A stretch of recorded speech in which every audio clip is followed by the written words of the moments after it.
નમસ્કાર, good morning વિદ્યાર્થી મિત્રો.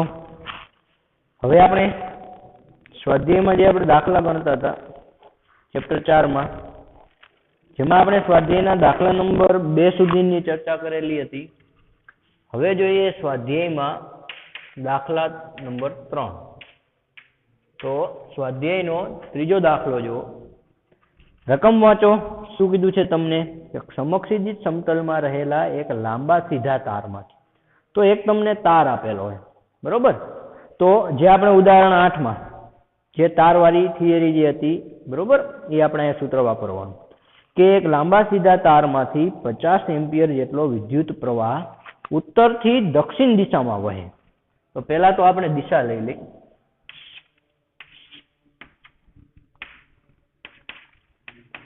આ ઉત્તર દિશા, ઉત્તર, દક્ષિણ, અહીંયા લઈ લઈ પૂર્વ, આ લઈ લઈ પશ્ચિમ.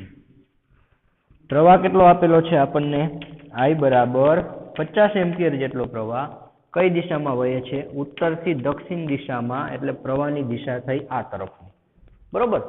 ચલો પછી શું કીધું છે કે તારની પૂર્વમાં એટલે તાર જે છે એની પૂર્વમાં, એટલે ઉપર તરફ આપણે જઈએ, પૂર્વમાં 2.5 મીટર અંતરે આવેલા કોઈ બિંદુ પાસે. તો અંતર આપેલું છે આપણને સ્મોલ r બરાબર 2.5 મીટર. 2.5 મીટર અંતરે આવેલા કોઈ બિંદુ પાસે ચુંબકીય ક્ષેત્રનું મૂલ્ય અને દિશા શોધો. તો પૂર્વ તરફ કોઈ બિંદુ આપેલું, ત્યાં આપણે ચુંબકીય ક્ષેત્રનું મૂલ્ય જોઈએ છે અને દિશા જોઈએ. તો આપણે પહેલા લઈ લઈએ તારની પૂર્વમાં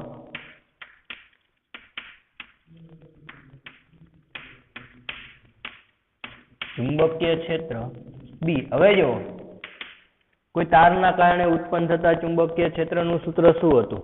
કે B બરાબર μ0I upon 2πr. રેડી? આ આપણે સૂત્ર તારવેલું. તો μ0 ની કિંમત મૂકી દે 4π ગુણ્યા 10⁻7. 4π ગુણ્યા 10⁻7. પ્રવાહ છે આપણી પાસે 50 એમ્પિયર. ચાલો, આ 2π અને અંતર કેટલું આપેલું છે આપણને? 2.5 મીટર. આ 2.5 મીટર.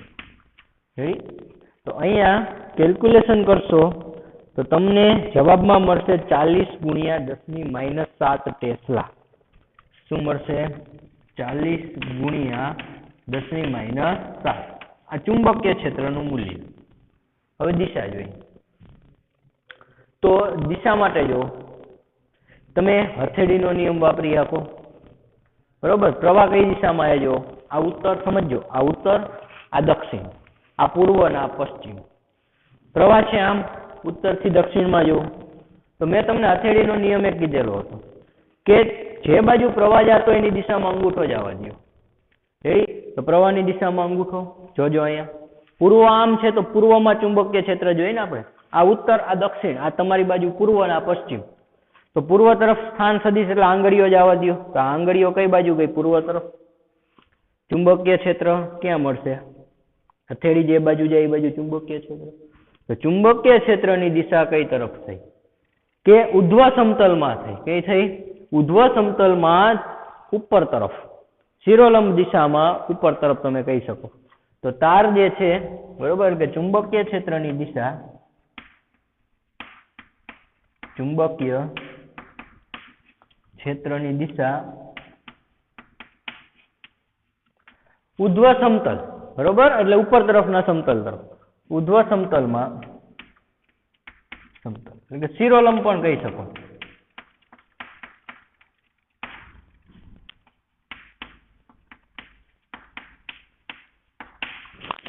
તો ચુંબકીય ક્ષેત્રની દિશા ઉધ્વ સમતલ એટલે શિરોલંબ દિશામાં હશે. આ તમારો જવાબ થયો, બરોબર. આ સ્ક્રીનશોટ પાડી લ્યો, પછી આગળ જઈએ આપણે.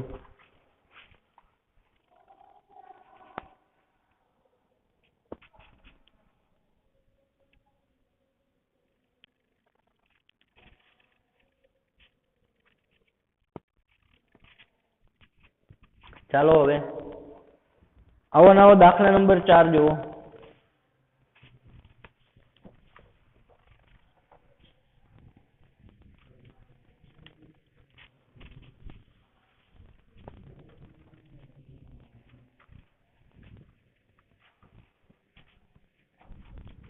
તો દાખલા નંબર 4 ની રકમ શું કીધું આપણને કે માથા પરથી પસાર થતા વીજળીના તારમાંથી, તારવાળી થિયરી થઈ, વીજળીના તારમાંથી 90 એમ્પિયર જેટલો વિદ્યુત પ્રવાહ જે છે પૂર્વથી પશ્ચિમ દિશા તરફ વહે છે.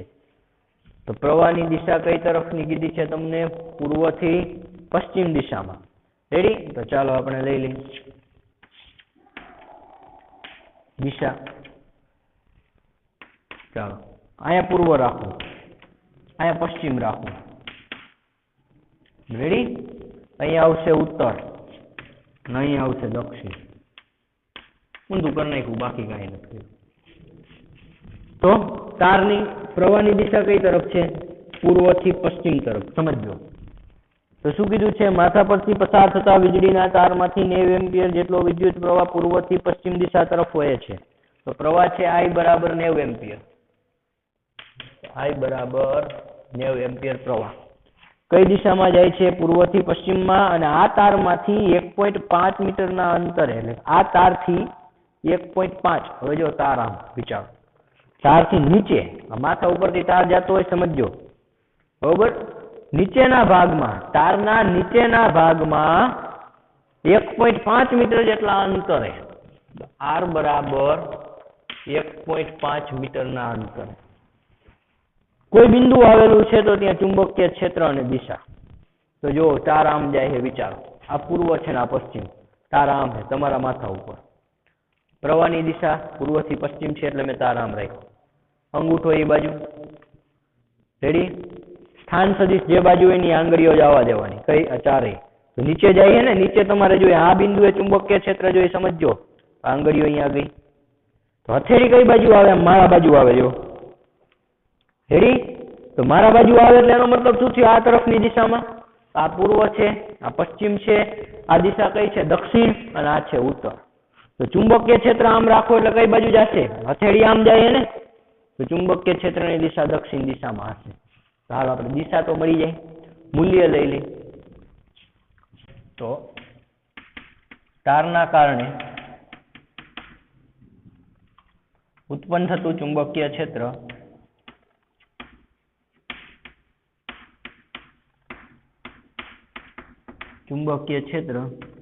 B બરાબર, જે હમણાં જ લીધું, μ0I છેદમાં 2πr. ચલો, તો μ0 ની કિંમત મૂકી દો. રેડી? μ0 કેટલા થશે? તો 4π ગુણ્યા 10⁻⁷. પ્રવાહ કેટલો છે?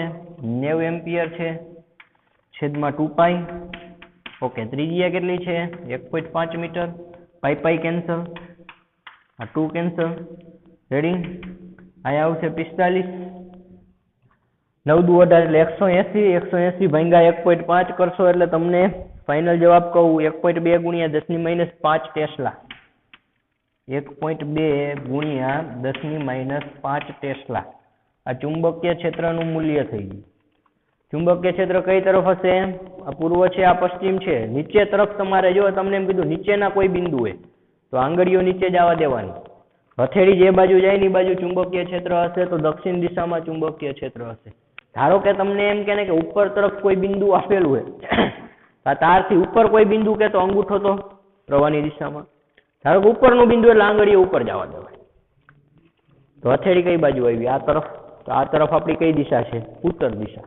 જો ઉપર તરફ કે તો ઉત્તર દિશા આવે, નીચે તરફનું બિંદુ કીધું છે તો દક્ષિણ દિશા આવી. બરોબર? પણ આપણે એ જોવાનું હોય કે કઈ દિશામાં પ્રવાહ જાય. તો પ્રવાહની દિશા છે પૂર્વથી પશ્ચિમ, નીચેનું બિંદુ છે, તો જેના કારણે ચુંબકીય ક્ષેત્રની દિશા હશે દક્ષિણ દિશામાં.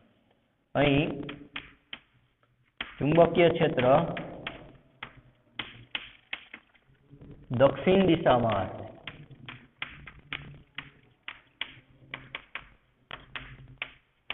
કઈ દિશામાં હશે? દક્ષિણ દિશામાં હશે. બરોબર? તો આ થઈ ગયો દાખલો ચોથો. સ્ક્રીનશોટ પાડી લ્યો. પછી જે દાખલા નંબર 5.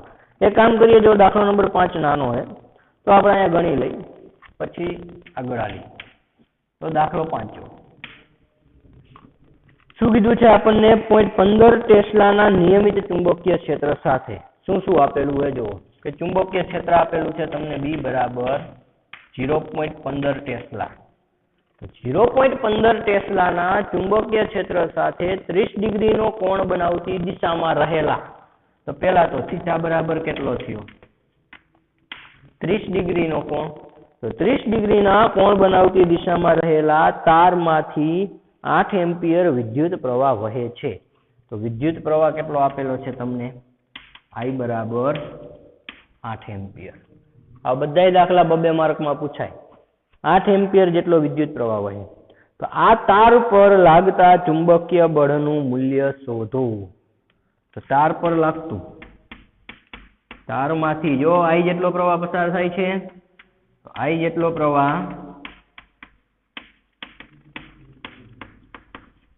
પસાર થતો હોવાથી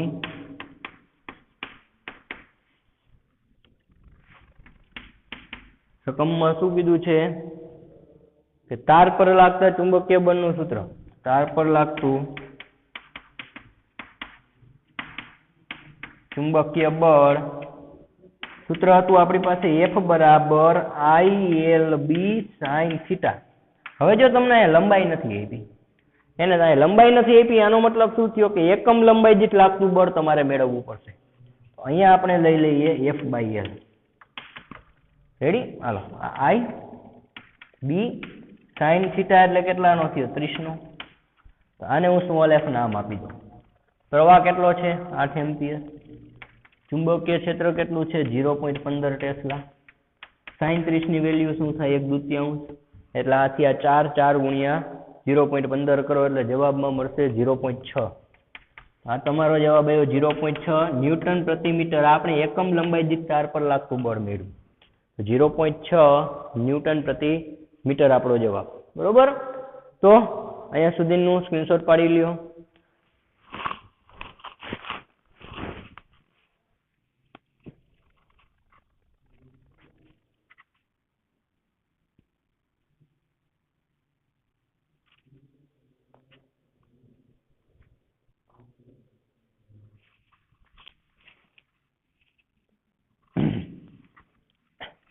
હવે જુઓ, આમાં આ ચેપ્ટરમાં છે ને એક વસ્તુ ધ્યાન રાખજો.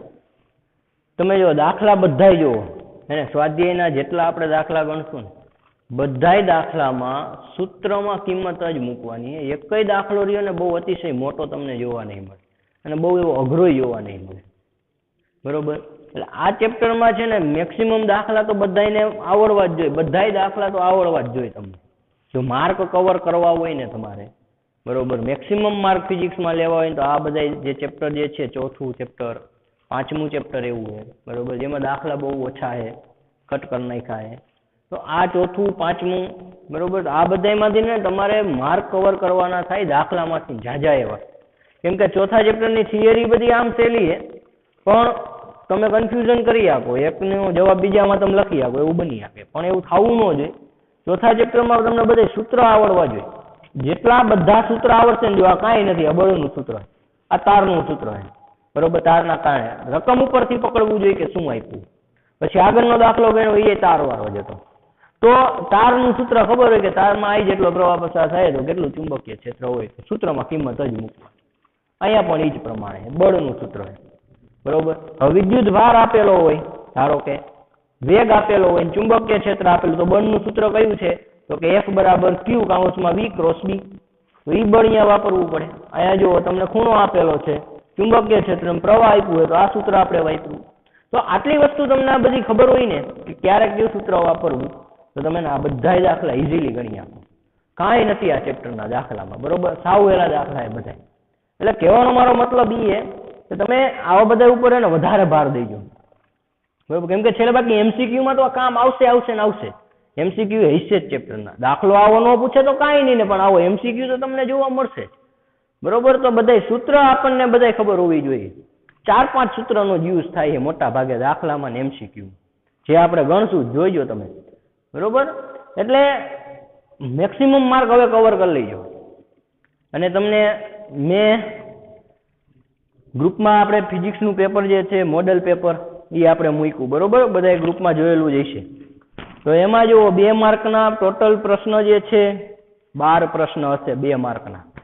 તો 12 માંથી તમારે ગમે તે 8 જ લખવાના. તમને જે સારો લાગે ને, જે આવડે ને એમાં 8 લખવાના. નહીં તો પહેલા શું હતું, ઓપ્શનમાં હતો કે બીજો પ્રશ્ન હોય ધારો કે તો બીજાના અથવામાં જ ઓપ્શન આવતો. હવે એવું નથી, હવે ઓપ્શનલ પેપર આખું કરી નાખ્યું. તો એમાં શું કરવાનું થશે કે 2 માર્કના તમને ટોટલ 12 પ્રશ્ન પૂછેલા હશે. આ 12 પ્રશ્નમાંથી તમારે કોઈ પણ 8 પ્રશ્ન જ લખવાના. એટલે 8 દુ ને 16 માર્ક એના થયા. બરોબર, 12 માંથી 8 પ્રશ્ન તો આપણને આવડવા જ જોઈએ. પછી એ જ પ્રમાણે 3 માર્કના તમે જોજો પેપરમાં, તો 3 માર્કના કમ્પલસરી 6 પ્રશ્નો આપણે લખવા પડે. 6 પ્રશ્ન કે દાખલા કાંઈ પણ હોય તો 6 કરીને 18 માર્ક થાય એના. પણ એ તમને 9 પૂછેલા હશે. કેટલા? ટોટલ 9 હશે 3 માર્ક વાળા. તો 9 માંથી તમારે કોઈ પણ 6 લખવાના, કોઈ પણ. પછી એવું જ 4 માર્કમાં છે. 4 માર્કમાં તમને છે ને 6 પૂછેલા હશે, 6. 6 માંથી તમારે કોઈ પણ 4 લખવાના. બરોબર, એટલે આ વખતે માર્ક લેવા હોય ને એટલે ઈઝી થઈ જાય. જેને વ્યવસ્થિત બધાય ચેપ્ટરના વિડીયો લેક્ચર વ્યવસ્થિત જોયેલા હશે, બરોબર, એને ક્યાંય તકલીફ નહીં પડે. અમુકના એને તો માર્ક વધારે કવર થશે, વધારે માર્ક આવશે. બરોબર, બધું આવડતું હશે ને એટલે એને તો રેન્કિંગ ઓપ્શન સમજી લેવાનું અને માર્ક એ વધારે આવશે એમાં. કેમ કે ઓપ્શનમાં છે એટલે તમને જે પ્રશ્ન ઉપર કોન્ફિડન્સ હોય કે આ મને આવડે જ છે એ જ પ્રશ્ન તમે લખવાના. બરોબર, કે 8 પ્રશ્ન લખવાના છે 12 માંથી, તો તમે ગમે તે 8 જ લખશો. તો એમાં દાખલા એ છે 2 માર્કમાં. એટલે એ પ્રમાણે મહેનત કરજો. બરોબર, જોજો એમાં કાંઈ છે નહીં, સાવ સહેલું પેપર સ્ટાઇલ થઈ ગઈ એ બધાયમાં. હવે જો આપણે દાખલા નંબર 6 માં જો, જે હમણાં 5મો ગણ્યો ને એવો જ છે દાખલો 6. શું કીધું આપણને કે 3 સેન્ટીમીટર લંબાઈના તારમાંથી, તો શું શું આપેલું હોય આપણને જોતા જાવ. લંબાઈ આપી એ L બરાબર 3 સેન્ટીમીટરમાં છે. તો મીટરમાં કન્વર્ટ કરી નાખી તો 3 ગુણ્યા 10⁻²મીટર.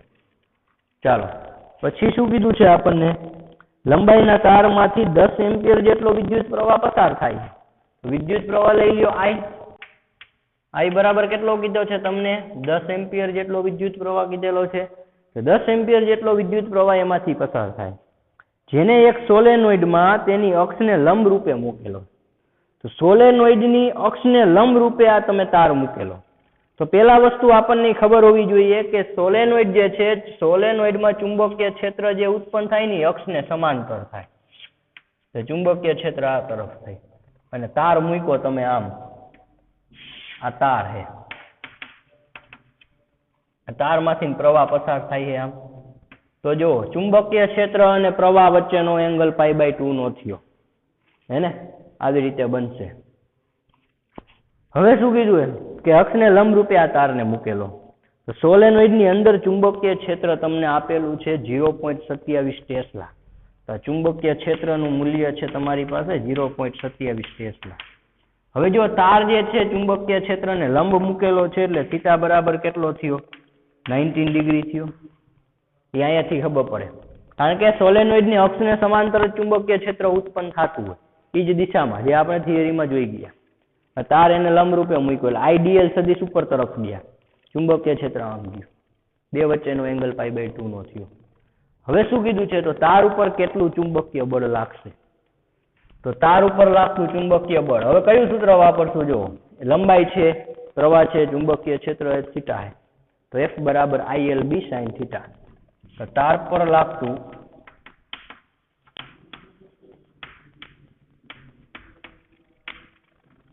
ચુંબકીય બળ F is equal to ILB sin θ.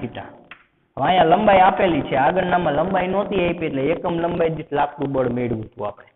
હવે અહીંયા લંબાઈ આપણને આપી જ દીધી છે, પ્રવાહ છે 10 એમ્પિયર, લંબાઈ છે આપણી પાસે 3 ગુણ્યા 10⁻². ચાલો, ચુંબકીય ક્ષેત્ર કેટલું છે આપણી પાસે? 0.27 ટેસ્લા ઇન્ટુ sin θ એટલે sin 90 ડિગ્રી. sin 90 એટલે 1. આટલાનું તમે કેલ્ક્યુલેશન આપો એટલે તમને ત્યાં જવાબમાં મળશે 0.081. શું મળશે? 0.081. બરોબર, જેને આપણે કન્વર્ટ કરો તો બુકમાં તમને આપેલું હશે 8.1 ગુણ્યા 10⁻² ન્યૂટન. આટલું બળ લાગશે.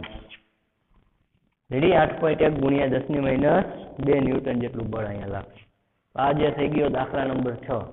આ સ્ક્રીનશોટ પાડી લ્યો. પછી આપણે દાખલા નંબર 7 ગણીએ, કેમ કે બધા આજના લેક્ચરમાં પૂરા નહીં થાય બધા દાખલા, તો નેક્સ્ટ લેક્ચરમાં આપણે 8મા દાખલાથી ગણીએ. તો છેલ્લો આજે આપણે 7મો ગણી નાખી, પછી એના પછીના નેક્સ્ટમાં 8 થી જે કાંઈ છે સ્વાધ્યાયના એ પૂરા કરી નાખશું.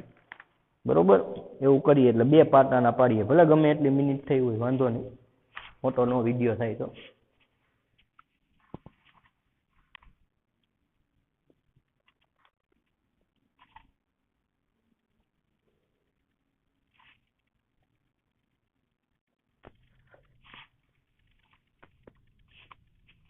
ચાલો હવે દાખલા નંબર 7 જોઈ લઈ છેલ્લો. પછી નેક્સ્ટ લેક્ચરમાં 8 થી ચાલુ કરી દેશું. પછી 5મું ચેપ્ટર ચાલુ કરશું આપણે. 5મું ચેપ્ટર સેમ ટુ સેમ ચોથા ચેપ્ટર જેવું જ છે. તમને આની હું PDF મોકલી દઈશ, 5મા ચેપ્ટરની પણ થિયરીના લીથાની.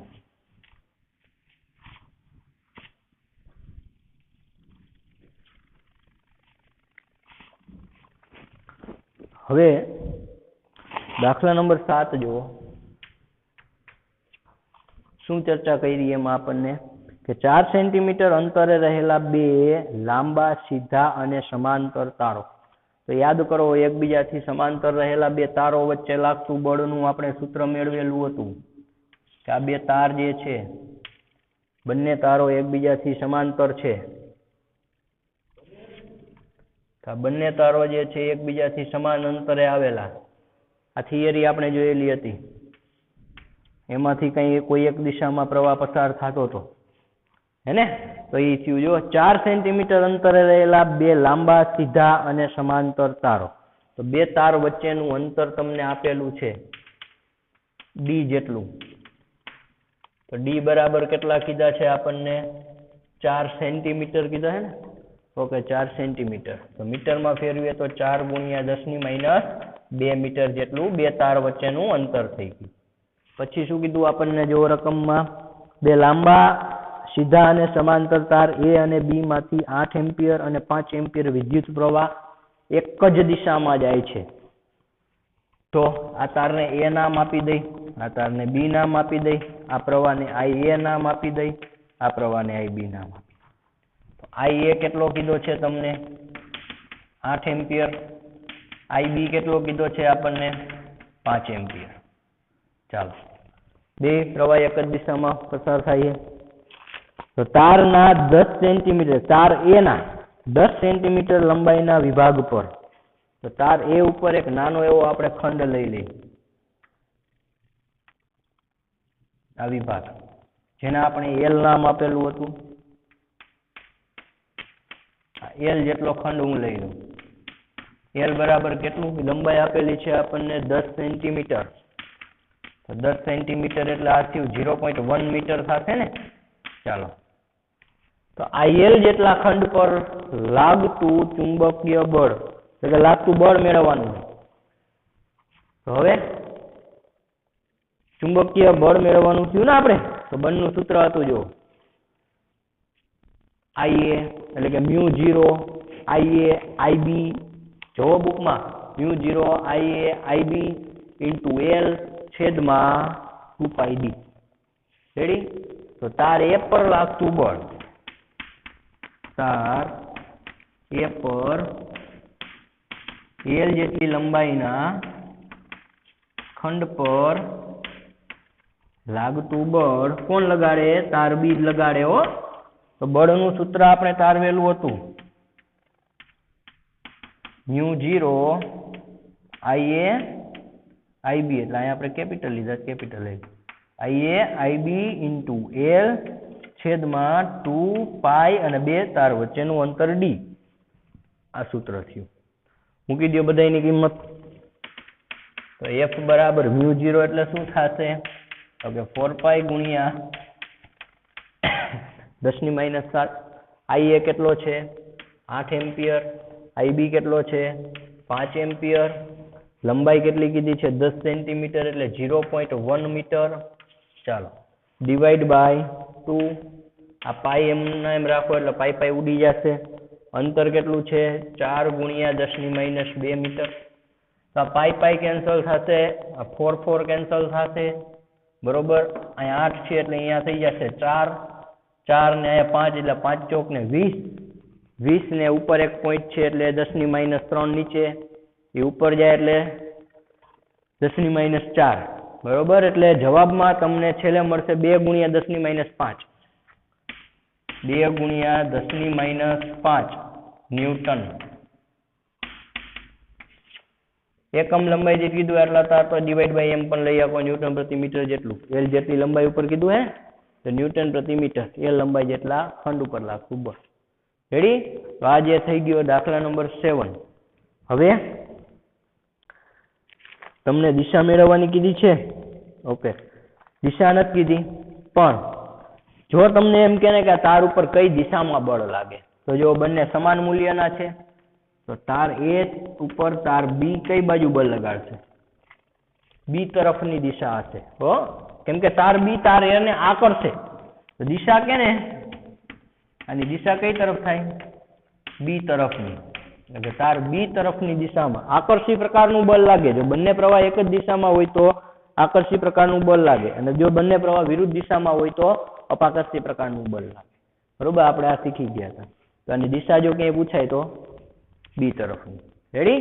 B ઉપર બળ લાગતું હોત તો A તરફની દિશા આવે. આજે અહીંયા સુધીનું રાખી, બાકીનું આપણે નેક્સ્ટ લેક્ચરમાં જોઈશું.